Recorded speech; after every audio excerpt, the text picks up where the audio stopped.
Hello, Sunrise students. My name is Mrs. Larsen, and I'm the school psychologist and counselor. And I am lucky enough to get to read to you guys tonight a really fun book called Auntie Claus.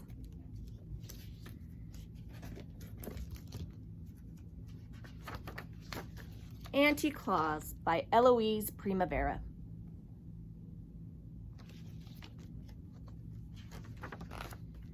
The Kringle family lived high above the luxurious Bing Cherry Hotel in New York City, and they loved Christmas. They kept a Christmas tree up all year round. Mr. Kringle was president of the renowned Jingle Bell Bell Company. Mrs. Kringle owned the fabulous Mistletoe to Nail salon over on 56th and 5th. They had even named their young son after you-know-who.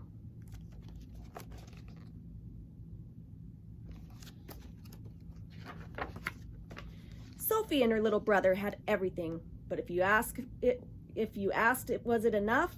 No, they would shout. Was it enough to have their own private soda fountain? No, they would shake their heads back and forth. Or clothes and books galore? No, no, no, they would scream. It had been suggested by their great aunt, Auntie Claus, that maybe Sophie and her little brother were given too many presents.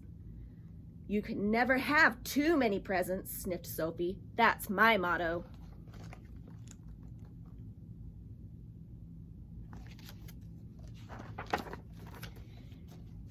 Yes, everyone in the Kringle family loved Christmas, but no one loved it more than Auntie Claus. Auntie Claus lived at the Bing as well, penthouse 25C. Every afternoon, Sophie was summoned there for tea.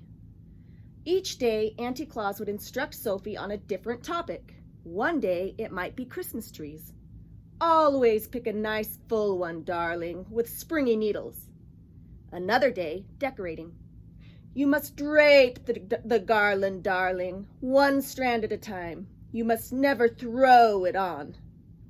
After they finished tea, Auntie Claus would close with these words of wisdom. And darling, always remember my first and final rule. Whether it's birthdays, Christmas, or Halloween, it is far better to give than it is to receive.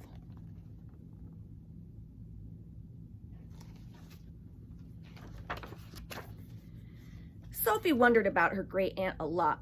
She's so mysterioso, Sophie thought, and this was true. There were many strange going-ons up in penthouse 25C. Most people considered Auntie Claus just another eccentric New Yorker. But Sophie knew that there was more to her than met the eye. For instance, what was the diamond key that always hung from a silver ribbon around her neck? Just a bit of costume jewelry, darling, her great aunt would say, then quickly change the subject. Why did Auntie Claus leave every year right after Halloween and not return until Valentine's Day? Just a business trip, darling, and she'd change the subject again. Where does she go? Sophie wanted to know. Once again, it was Halloween, and Auntie Claus announced, "In 1 week, I'm off on my annual business trip." What kind of business are you in, anyway? Sophie had asked. That, darling, is something for me to know and you to find out, Auntie Claus had said with a twinkle in her eye. And that was exactly what Sophie intended to do. This year, I have a plan. I'll stow away. Sophie had made up her mind.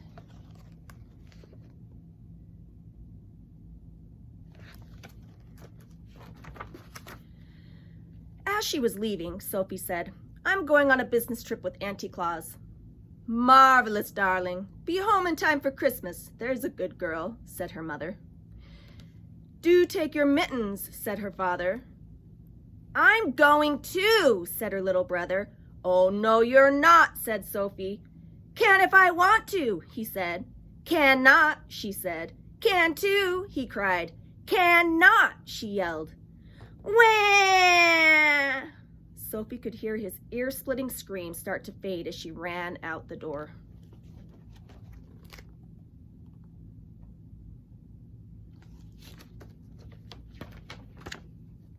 Sophie tipped into Auntie Claus's apartment. There were many boxes and trunks waiting to go. Choosing the largest, Sophie pushed aside the capes and furs and wriggled inside. Quietly, she made a little peephole in the cardboard, and so she could see everything that was going on. Auntie Claus entered the room. She removed the diamond key that hung from the ribbon around her neck. Next, she placed the key into the lock of her old elevator. The door slid open. The boxes and trunks were loaded. The door slid shut.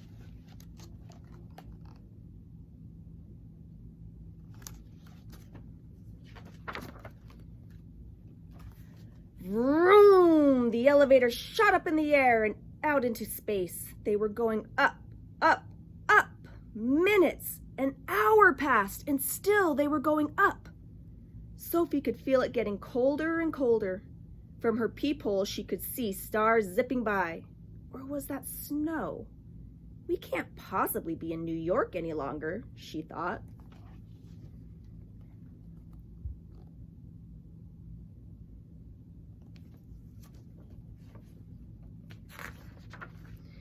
The elevator landed with a thunk, tipping over Sophie's box. She could no longer see, but she thought she heard cheers. The sound soon faded until all became completely silent. Thinking it safe, she climbed out of the box. "Where am I?" Sophie whispered.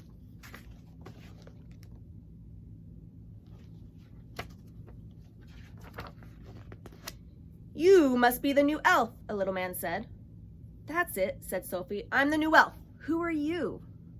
"I'm Mr. Pudding," he said. Oh dear. You're in violation of elf rule number 3. "What do you mean?" asked Sophie indignantly. He pulled a worn green and red book from his pocket. On the cover it read, "Elf Rules and Vital Information." He pointed to the section marked Dress Code. Sophie read out loud, "Always look neat, always look snappy. A well-dressed elf always feels happy." "Follow me," he said, and trotted off into the darkness. "Where are we going?" shouted Sophie. Hurry, Mr. Pudding called over his shoulder. "Only 48 days left."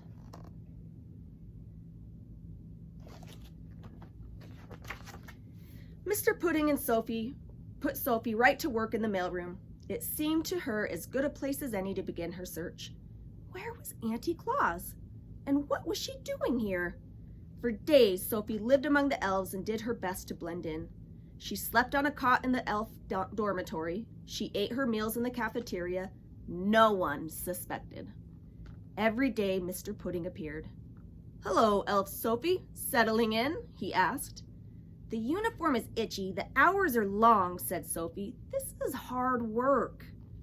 Oh dear, said Mr. Pudding. He pulled the old green and red book from his pocket.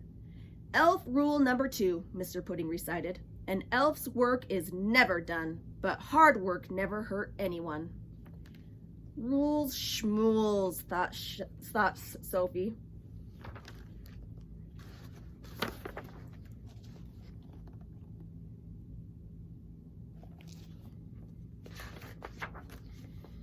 For weeks, Sophie looked high and low for Auntie Claus, but now it was almost Christmas Eve and she turned up nothing.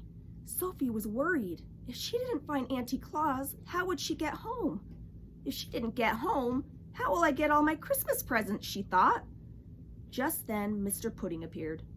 "Hello, Elf Sophie," he said. "Good news.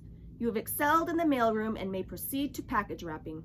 After that, we'll all pitch in on sleigh packing."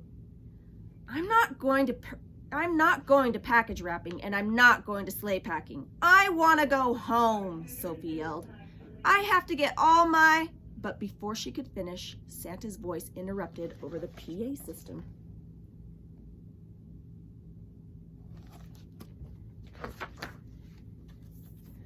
"It's that time of year again," his voice boomed. "And I was hoping for one of you who would volunteer to go to the coal mines and pick up the B&B-G list." Sophie whispered to Mr. Pudding, "What's the BB&G list?" "BB&G," he shivered, "is short for bad boys and girls. Any boy or girl on that list goes without presents, or worse, for Christmas." Sophie swallowed hard. Uh-oh, she thought. Mr. Pudding continued, "Only the bravest elf would volunteer for such an awful job." Yes, a brave elf, thought Sophie, or else a girl who thinks she might be on that list. She raised her hand high. "I'll go," she said.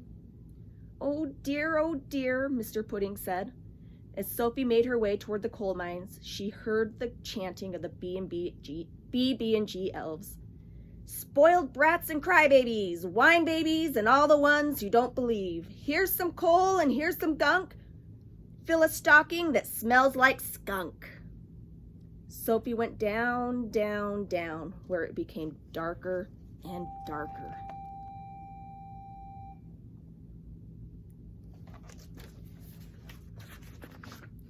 Finally, she reached the very bottom. There was the list. Sophie looked for her name, but it wasn't her name she saw on the list. It was, "My own little brat of a brother," she cried. "Chris is on the bad boys and girls list." Well, she thought, once she gotten past the shock of it, they do kind of have a point. But then she pictured the two of them on Christmas morning. There would be lots of presents for her and nothing for her little brother. On his favorite day of the year, Chris would find only a stinky stocking filled with coal and gunk.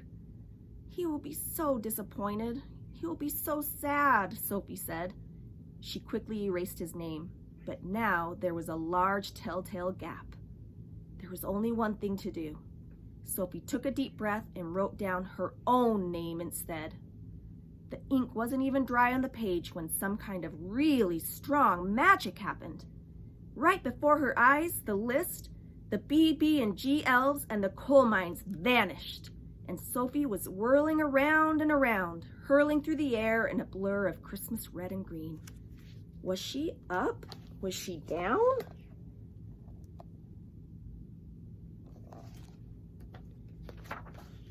Sophie was standing on the stage in the grand ballroom. A clock struck midnight. Santa began to speak. "She's always on time. She works harder than anyone I know, including me. Ho, ho, ho. In short, she does things right, and I would be lost without her. Let's have a big round of applause for my sister." The curtain opened. "Auntie Claus," Sophie shouted. "Auntie Claus," everyone cheered. "Hooray for Auntie Claus!" Turning to Sophie, Auntie Claus winked and said, "Come along, darling. You must be home in time for Christmas."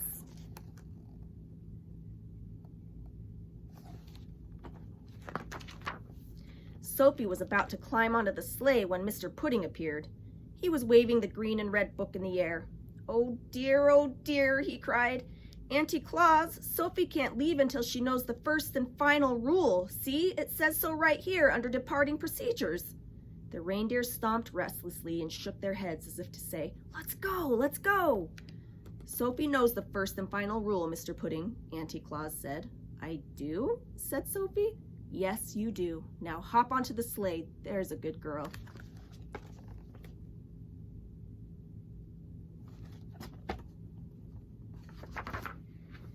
Sophie jumped onto the sleigh and it rose up into the sky. "Goodbye, goodbye," she called. She could barely hear her aunt's voice over the wind and the snow. "I knew you had it in you. Merry Christmas, darling." The sleigh picked up speed. "Ho, ho, ho," Santa laughed as the stars whizzed by. Sophie closed her eyes. Her face stung with the cold.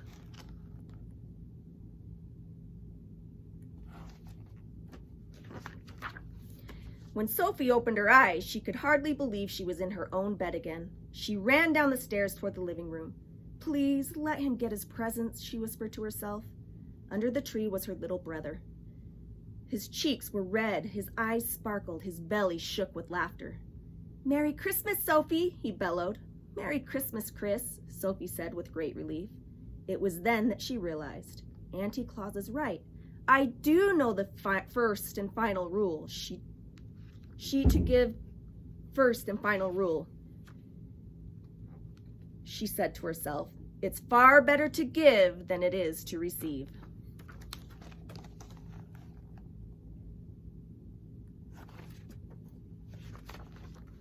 "There's something here for you," her mother and father said proudly. They handed Sophie a tiny box with a card.